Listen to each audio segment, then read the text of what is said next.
धर्मप्राण सत्संग प्रेमी सज्जनों, श्रीमद् भगवद गीता के 9वें अध्याय का 16वां मंत्र देखें। 16वां,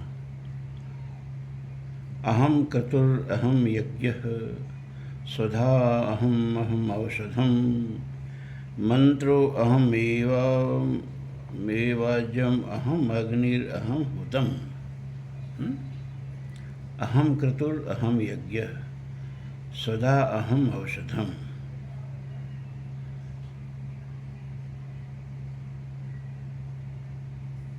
मंत्रो अहम अहम एवाज्य अहम अग्निर अहम हुतम।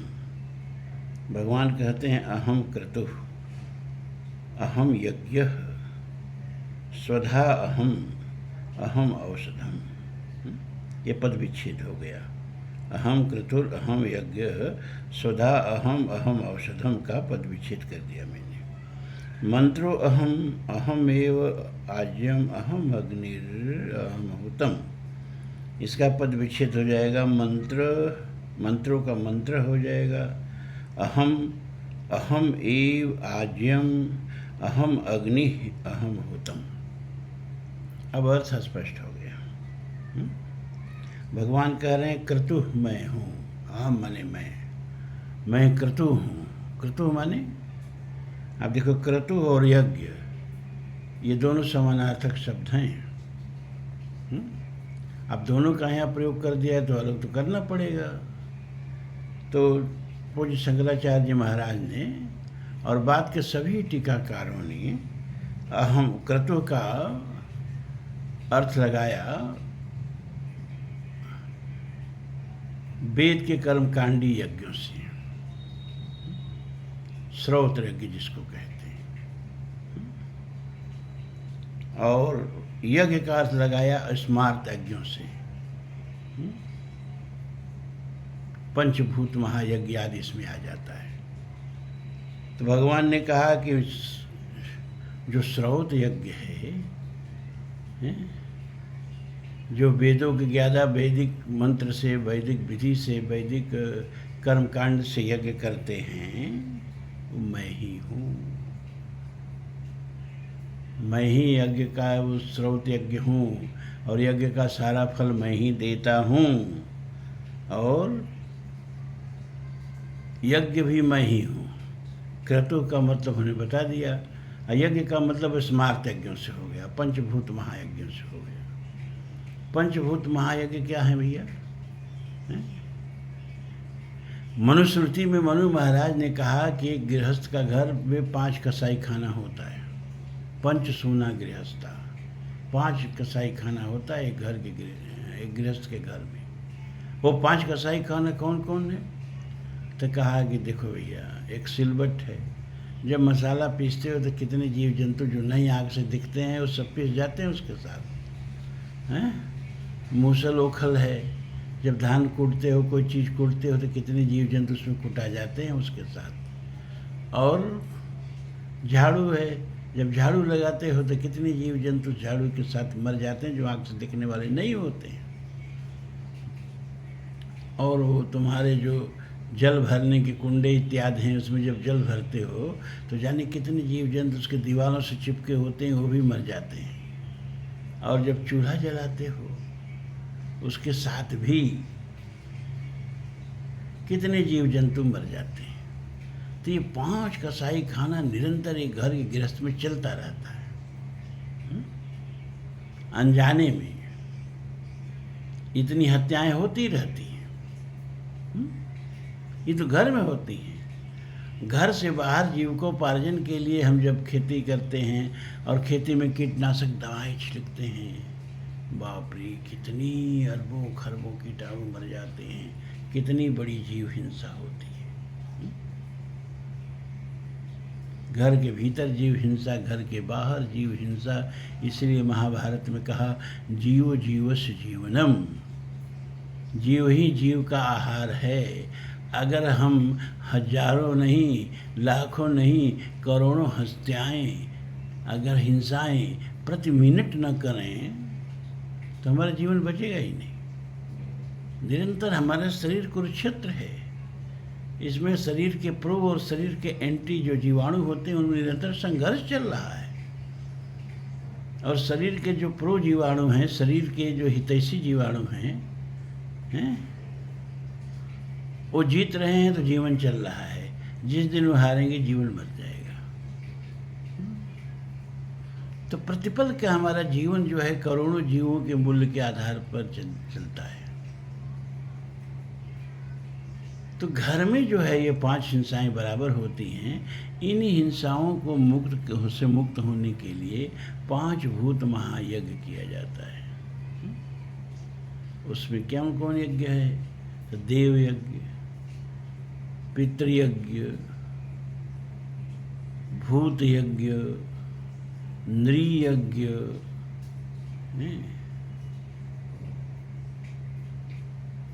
और देव यज्ञ। यज्ञ याग करके, क्योंकि देवताओं का हमारे पर बड़ा ऋण है, उस ऋण को चुकाने के लिए हमको यज्ञ याग करके देवताओं को उनका हिस्सा देना होता है। उनके नाम पर अग्नि में हवि अर्पित करनी होती है, जिससे देवता पुष्ट होते हैं। माता पिता के चलते हमको जीवन मिला है, और हम कुछ भी कर लें, माता पिता ने जो हमारे लिए किया वो हम नहीं कर सकते। बच्चे की टट्टी पर, बच्चे के पेशाब पर माता सो जाती है, बच्चे को सूखे पर सुलाती है, अपनी गोद में उठा के सुलाती है। पिता कंधे पर लाद लाद के बच्चे को ढोता है। बच्चा ढोएगा पिता को कंधे पर लाद के? तो माता और पिता के ऋण से होने का एकमात्र तरीका है माता और पिता बन जाना। इसीलिए हमारे वेदों में कहा गया है, प्रजातंतु माँ व्यवच्छेदसी। तुम इसलिए हो कि तुमको किसी ने संसार के रंग पर, मंच पर लाया है। ये तुम्हारी वंश श्रृंखला लाखों वर्षों से चली आ रही है। अगर बीच में कहीं टूट गई होती और कोई सन्यासी बन गया होता, शादी विवाह नहीं किया होता, तो आज आप नहीं होते। आज आप हो इसीलिए क्योंकि ये संतोत्पत्ति की श्रृंखला चली आ रही है। और आज से लाखों वर्ष बाद अगर कोई होगा तो इसीलिए होगा कि आप ये संतानोत्पत्ति की जो श्रृंखला है उसको भंग नहीं करोगे। इसीलिए वेद ने अनिवार्य कर दिया है विवाह करके संतानोत्पत्ति करना। बिना पुत्रम गतिर् नास्ति, डंके की चोट पर कहा हमारे शास्त्रों ने।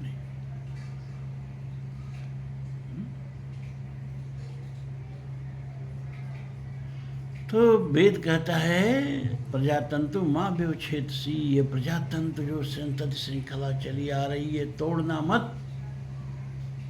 तुम हो, किसी ने तुमको लाया है और कोई और होगा तुम लाओगे। इसलिए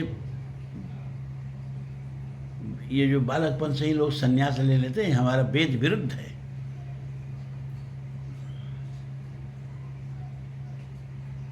तो और ऋषि ऋण क्या है?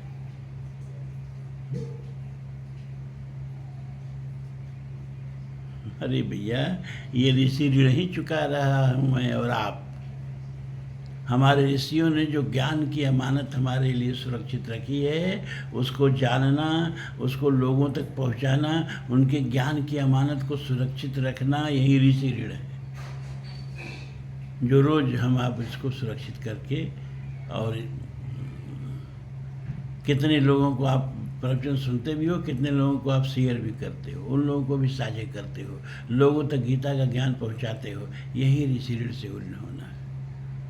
और उसके बाद आता है नृयज्ञ है।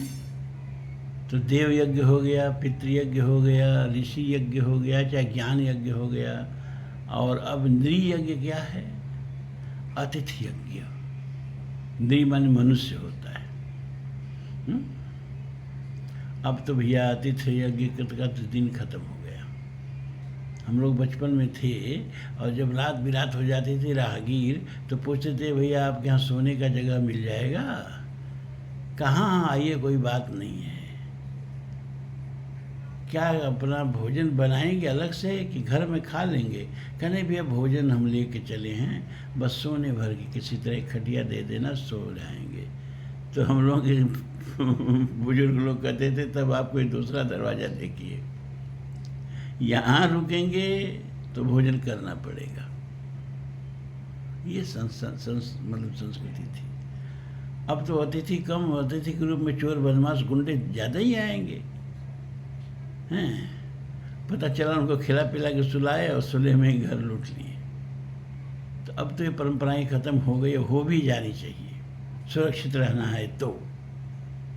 नहीं तो हमारे यहाँ कहा गया मातृदेवो भव, पितृदेवो भव, अतिथि देवो भव।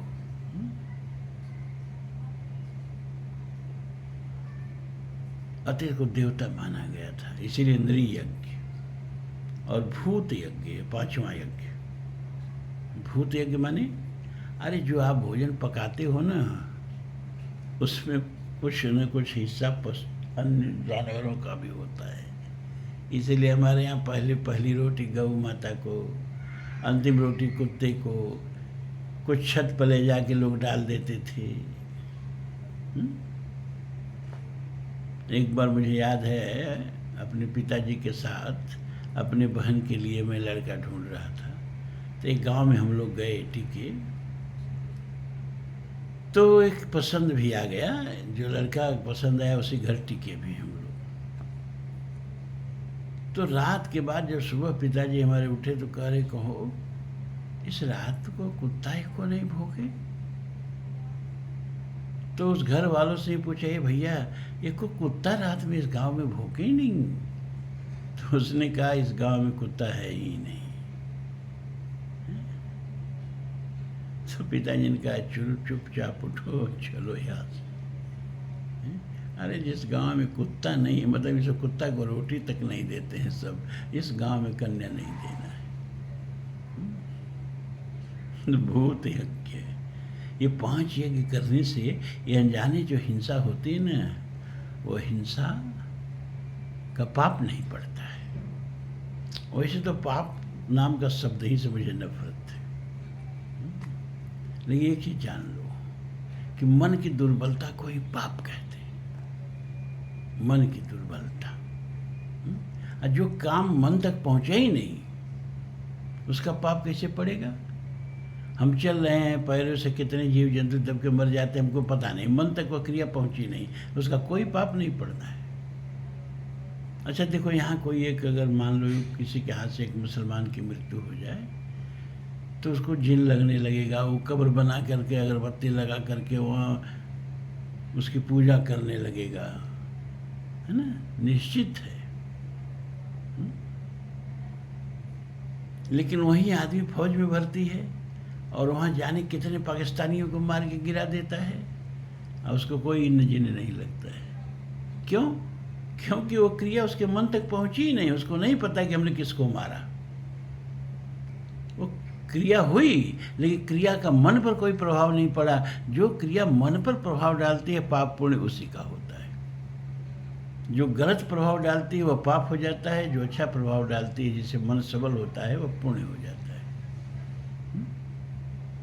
अच्छा आप देखिए, गोमांस भक्षण,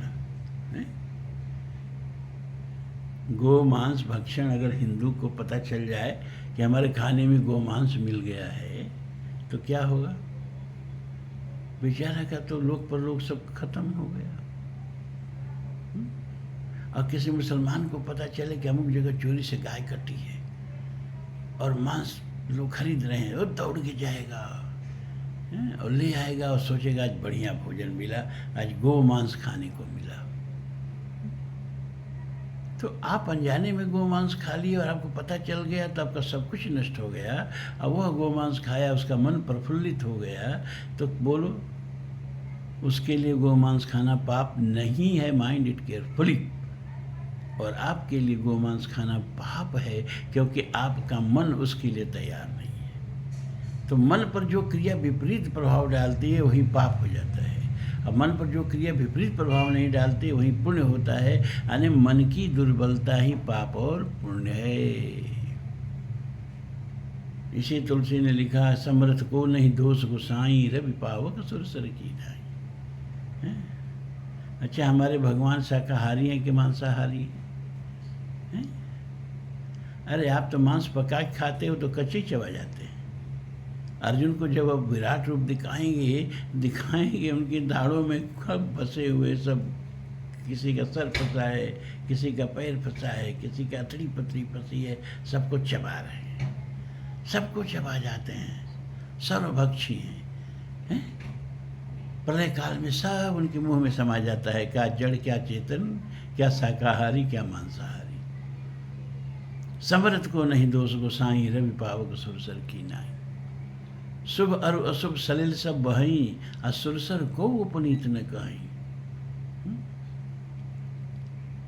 सब शहरों का नाला गंगा में ही बह रहा है, लेकिन गंगा अभी भी पवित्र है और भी गंगा में हम नहाते हैं। लेकिन उसी गंगा जल को हम ले आए, उसमें एक बूंद कोई जूठा जल पड़ जाए तो उस जल का फिर प्रयोग हम पूजा में नहीं करेंगे। एक बूंद जल, बोतल के जल को, गंगा जल को अशुद्ध कर दिया, लेकिन सारे शहरों का नाला वो गंगा में बहता है और गंगा पवित्र रहती है। क्यों? क्योंकि समरथ सुरसर जलकृत बारुण जाना, कबहुन संत करे तही पाना। सुरसर मिले सुपावन कैसे, ईस अनीस ही अंतर जैसे।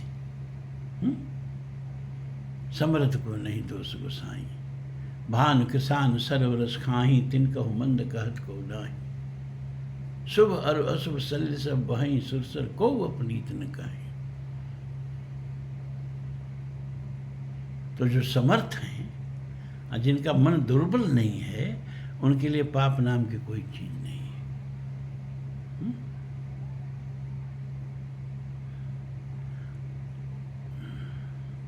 और एक क्रिया एक दुर्बल मन वाले के लिए पाप है और वही सबल मन वाले के लिए पुण्य है। पुण्य नहीं है तो पाप भी नहीं है। एक मुसलमान गोमांस खाएगा, एक ईसाई गोमांस खाएगा, उसके लिए कोई पाप नहीं है। एक हिंदू खा ले तो फिर, और एक मुसलमान को पता चला सूअर का मांस खा लिया तो उसका भी गया, 72 हुर तक पहुंच नहीं पाएगा। ये देखो पाप पुण्य की परिभाषा समझ लो। लेकिन जो सबल हैं, जिनको इस बात का विश्वास है, अयम आत्मा ब्रह्म ईश्वर अंश जीव अविनाशी, उसके लिए कुछ पाप नहीं दुनिया में जी। ज्ञानाग्नि दग्ध कर्माणम, ज्ञान की अग्नि में जिसने अपने सारे विगत कर्मों को भस्मसात कर दिया है। ये सारे कर्म प्रकृति के हुए हैं, प्रकृति के जिम्मे हैं, इसका फल फूल भी प्रकृति को मिले। हम तो आत्मा हैं और ये सारे कर्मों से निर्लिप्त हैं। ये बात अभी नहीं समझ में आ रही होगी आप लोग, क्या लग रहा होगा ये प्यासी क्या बोल रहे हैं। हम तो उदाहरण दे के बोलते हैं, इसमें काट दो जो बात बताए हैं, कोई एक बात गलत काट दो आप। तो अहम क्रतुर अहम यज्ञ, स्वधा अहम अहम औषधम। पितरों को जो अर्पण किया जाता है उसको स्वधा कहते हैं। भगवान कह रहे हैं स्वधा भी मैं ही हूँ, माने क्या, अरे तुम्हारा पितर भी मैं ही हूँ। जो तुम अर्पित करते हो सब मुझे ही मिलता है, क्योंकि मेरे अलावा कोई है ही नहीं, तो मिलेगा किसको। एको हम द्वितीयो नास्ति। औषधम, और औषधि भी मैं ही हूँ। कितने लोगों ने इसका अर्थ औषधि का अन्न किया है ना। हमारे वेद कहते भी अन्नम ब्रह्म बीजानात्। शंकराचार्य जी ने औषधम का अर्थ अन्न किया है कि अन्न भी मैं ही हूँ। आप अन्न भी मैं ही कह लो, औषधि भी मैं ही हूँ कह लो, क्योंकि हमारे वेदों में औषधियों को भी देवी का दर्जा दिया गया है और उनकी स्तुति की गई है। अथर्ववेद तो इसी सबसे भरा पड़ा है। मंत्रो अहम एवाज्यम, अहम अग्निर अहम हुतम। मंत्रो अहम, ये जो मंत्र है और मंत्र में जो शक्ति है वो मैं ही हूँ। वैदिक जो मंत्र हैं और मंत्रों में जो शक्ति है वो शक्ति कहाँ है, किसकी है? वो मेरी शक्ति है। मैं ही मंत्र भी हूँ। अहम एव आज्यम, और ये जो आहुति दी जाती है घृत की यज्ञ में, वो आज्य भी मैं ही हूँ। अहम अग्नि, और जिसमें आहुति दी जाती है वो अग्नि भी मैं ही हूँ। अहम हुतम, और हुतम नाम की जो क्रिया हो रही है, आहुति नाम की जो क्रिया चल रही है, वह भी मैं ही हूँ। हवन मतलब जो अग्नि में घी डाला जाता है, हवी डाली जाती है, उसको हुतम कहते हैं। हुतम माने आहूत किया गया, जो आहूत कर दिया गया है उसको हुतम कहते हैं। तो जो तुमने ये सब समिधा और अग्नि सब डाले हैं ना, ये सब भी मैं ही हूँ। पिताहमस्य जगतो माता धाता पितामह वेद्यम पवित्रमोंकारम ऋक्षाम यजुरीव च। 17वां मंत्र। भगवान कहते हैं पिता अहम अस्य जगतो, इस जगत का पिता भी मैं ही हूँ। अहम बीज प्रदः पिता आगे कहेंगे, मम योनि प्रकृति ब्रह्म। जब ये प्रकरण आएगा तो बताएंगे उसके बारे में विस्तार से। यहाँ इतना ही जान लो कि पिता अहम अस्य जगतो, इस जगत का पिता मैं ही हूँ। अहम बीज प्रदः पिता, बस उस बीज में और हम में अंतर ये है कि एक बीज जो है वो वृक्ष को जन्म देकर नष्ट हो जाता है, लेकिन मैं संसार को जन्म दे करके भी अव्यय और सनातन और अक्षुण्ण रहता हूँ। पूर्णस्य पूर्णमादाय पूर्णमेवावशिष्यते। पूर्ण में से पूर्ण निकालो, पूर्ण ही बच जाता है। तो मेरे में से संसार निकलता है तभी मैं पूरा का पूरा ही बच जाता हूँ। इसीलिए पूर्णमदः पूर्णमिदम्।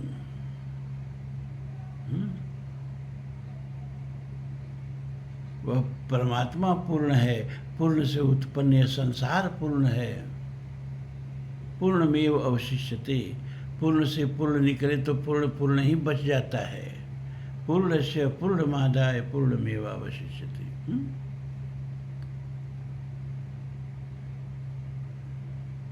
तो पितामहस्य जगतो माता धाता पितामह, मैं ही इस जगत का माता भी हूँ और मैं ही इस जगत का पोषण करने वाला धाता भी हूँ। त्वम स्त्री त्वम पुमानम, वेद कहता है आप ही स्त्री भी हो, आप ही पुरुष भी हो। परमात्मा स्त्री है कि पुरुष है, इसका बहस कभी मत करना। वह स्त्री भी है, पुरुष भी है। त्वमेव माता च पिता त्वमेव, त्वमेव बंधुश्च सखा त्वमेव, त्वमेव विद्या द्रविणम त्वमेव, त्वमेव सर्वं मम देव देव। कहाँ का श्लोक है ये? पांडव गीता का।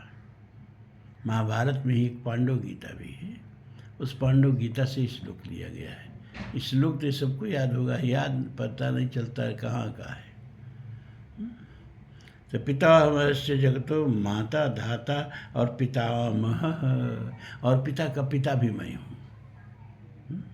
शास्त्रों में प्रश्न उठा कि सबका पिता कौन है, तो लोग अपने अपने पिता का नाम बताने लगे। अरे भाई, ये तो व्यक्तिगत पिता का नाम बता रहे हो ना, हम तो सार्वजनिक पिता का नाम पूछ रहे हैं। सबका पिता कौन है? तो लोग चुप। तो गुरु ने बताया देखो सबका पिता है अन्न। अब कोई हाथ उठावे जो अन्न से पैदा नहीं हुआ है। अन्न से रस, रस से रक्त, रक्त से मांस, मांस से मेद, मेद से अस्थि, अस्थि से मज्जा और मज्जा से वह शुक्र बनता है जिससे आप पैदा होते हो। सब अन्न से ही बनता है। तो सबका पिता अन्न है। हाँ, सबने स्वीकार कर लिया। तो सबका पिता कौन हुआ? अन्न हो गया। अन्नम ब्रह्मम बीजानात। कहा तब इसको लाख कर दिया जाए कि सबका पिता अन्न है? कहा नहीं नहीं नहीं नहीं, अन्न का भी कोई पिता है। अन्न का कौन पिता है? तो कहा हमारे गीता ने अन्नाद भवत भूतानि, अन्न से सब प्राणी पैदा होते हैं। तो सब प्राणियों का पिता अन्न हो गया।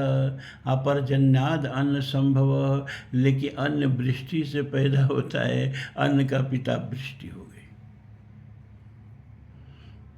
तो मान लिया जाए कि वृष्टि ही सबका पिता है, पर्जन्य ही सबका पिता है। कहा नहीं नहीं नहीं नहीं नहीं, पर्जन्य का भी कोई भी पिता है, उसका भी कोई पिता है। का उसका पिता कौन है? का यज्ञात भवत पर्जन्य, यज्ञ से वृष्टि होती है, तो वृष्टि का पिता जो है वो यज्ञ हो गया। तो सबका पिता अन्न, अन्न का पिता पर्जन्य, पर्जन्य माने वृष्टि, और पर्जन्य का पिता यज्ञ। तो मान लिया जाए कि यज्ञ ही सबका पिता है? कहा नहीं नहीं नहीं नहीं, यज्ञ का भी कोई पिता है। कौन? का यज्ञ कर्म समुद्भव, समुद्भव यज्ञ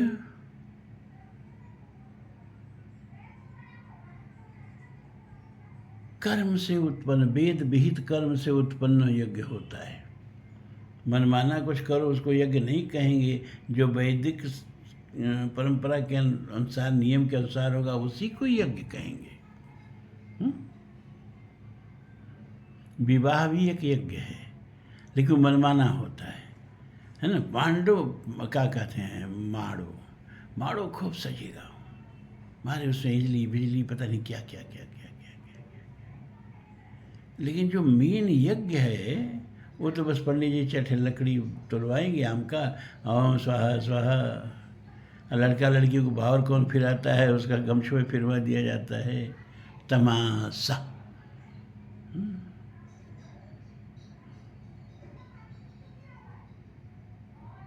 तो यज्ञ का पिता वेद विहित कर्म माने वेद, साफ साफ सुन लो। यज्ञ का पिता कौन? वेद। कहा तब वेद को ही सबका पिता मान लें? कहा नहीं नहीं नहीं नहीं, कहाँ है भैया, अब वेद का भी पिता है। कौन? वेद ब्रह्मोद्भवम विद्धि है। ये जो वेद है वो ब्रह्मा से उत्पन्न हुआ, तो वेद का पिता तो ब्रह्मा हो गए।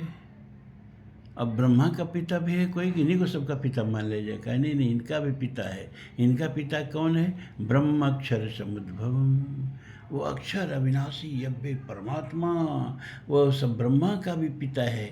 तो ब्रह्मा सबके पिता हुए, और वो ब्रह्मा के भी पिता हो गए, तो पितामह हो गए कि नहीं? पिता का पिता पितामह होता है कि नहीं? तो यही कहा पितामह है। पिता हमस्य जगतो, मैं ही इस जगत का पिता भी हूँ, और मैं ही जगत का माता भी हूँ, मैं ही इस जगत को धारण करने वाला भी हूँ, और मैं ही इस जगत का पितामह भी हूँ। वेद्यम पवित्रम ओंकारम, और वेद्यम मैं ही जानने योग्य हूँ। कस्मिन् भगवो विज्ञातम सर्वम विज्ञातम भवतु। वेद में पूछा गया है कि किसको जान लेने पर सब जाना हुआ हो जाता है, और किसको नहीं जाना तो सब जाना अजाना हो जाता है। तो ब्रह्म ही है कि जिसको जानने पर सब जाना हो जाता है, और उसको नहीं जाना तो सब जाना अजाना हो जाता है।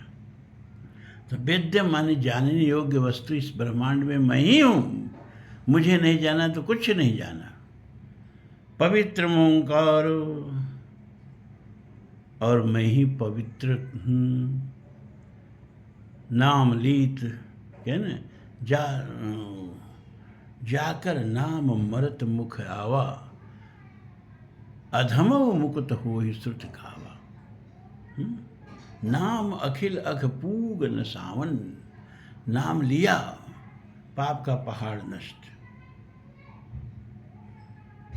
जिसके नाम लेने से पवित्रता आ जाती है, वो नहीं पवित्र है तो दुनिया में पवित्र कौन है? तो पवित्रम ओंकार, और मैं ही ओंकार हूँ, मैं ही ओम हूँ, मैं ही प्रणव हूँ। ओंकार भी मैं ही हूँ। ऋक् साम यजुरेव च, और ऋग्वेद सामवेद यजुर्वेद मैं ही हूँ। भगवान अपना परिचय दे रहे हैं भैया अर्जुन को। गतिर्भरता प्रभु साक्षी, निवास शरणम सुहित, प्रभव प्रलय अस्थानम, निधानम बीजम अभ्ययम। गति, सबकी अंतिम गति मैं ही हूँ। यद गत्वा न निवर्ते तद धामम परमम मम। ये निर्वाण सुनते हो, मोक्ष सुनते हो, सब क्या है? मेरे तक पहुंचना ही निर्वाण है, मेरे तक पहुंच जाना ही मुक्ति है, मेरे तक पहुंच जाना ही सद्गति है। तो सद्गति सबकी मैं हूँ, सबका अंतिम लक्ष्य मैं हूँ, सबका अंतिम घर मैं ही हूँ, जहाँ पहुँच के जीव फिर लौटता नहीं, जन्म मरण के चक्कर में पड़ता नहीं।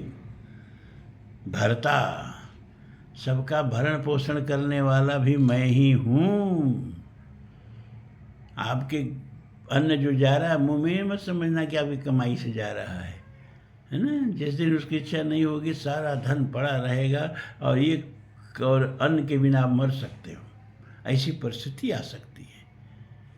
तो अगर सुबह शाम पेट में अगर भोजन जा रहा है तो अपनी कमाई मत समझना, उसकी कृपा समझना। तो गति, भरता, प्रभु, सबका स्वामी मैं हूँ, साक्षी, सबके कर्मों का साक्षी और गवाह भी मैं ही हूँ। सबके भीतर मैं बैठा हूँ और तुम्हारे सारे पाप पुण्य का गवाह मैं हूँ। साक्षी है हमारे सारे कर्मों का, हैं। निवास, और सारी जीवों का निवास स्थान मैं ही हूँ। जहाँ भी हो मेरे में हो, सारा विश्व मेरे में है, तो सारे विश्व का निवास स्थान मैं हूँ। इसलिए आप चिंता मत करना, परमात्मा से दूर नहीं हो आप, परमात्मा में ही हो आप। धोबिया जल बिच मरत पियासा, तुलसी ने लिखा कि जल में धोबिया धोए, जल में धो रहा है, जल में खड़ा है और जल जल चिल्ला रहा है, जल के बिना मर रहा है। निवास, सबका निवास मैं हूँ। शरणम, और सबका आश्रय स्थल भी मैं ही हूँ। सुहितम, और सबका हितैषी हैं। सब मम प्रिय, सब मम उपजाए, सब पर मोर बराबर माया। भगवान किसी के विपरीत नहीं है। आपका कर्म आपके विपरीत होता है, परमात्मा किसी के विपरीत नहीं होता है।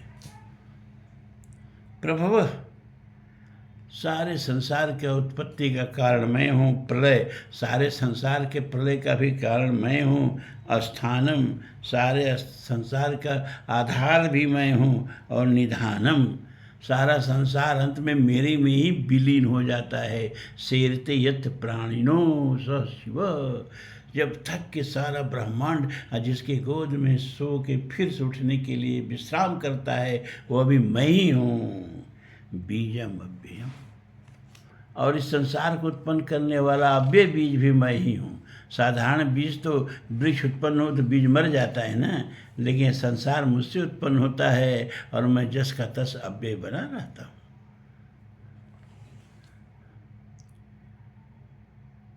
अब आज समय आप लोगों का हो गया, सोचे थे आज 2-4 और कर देंगे, नहीं हो पा रहा है। कल अरे भाई, अगर नीचे जो अर्थ दिया है तो दिया ही है, अगर उतना ही बताना होता तो फिर आप लोग यहाँ क्यों आके रोज बैठते। तो मैं अपनी जिम्मेवारी समझ रहा हूँ ना, आप लोगों के आने जाने के परिश्रम का मूल्य मुझे चुकाना पड़ता है, इसलिए इतना चिल्ला के समझाना पड़ता है। आप लोगों को बहुत बहुत आशीर्वाद। कल फिर मिलते हैं, परमात्मा ने चाहा तो।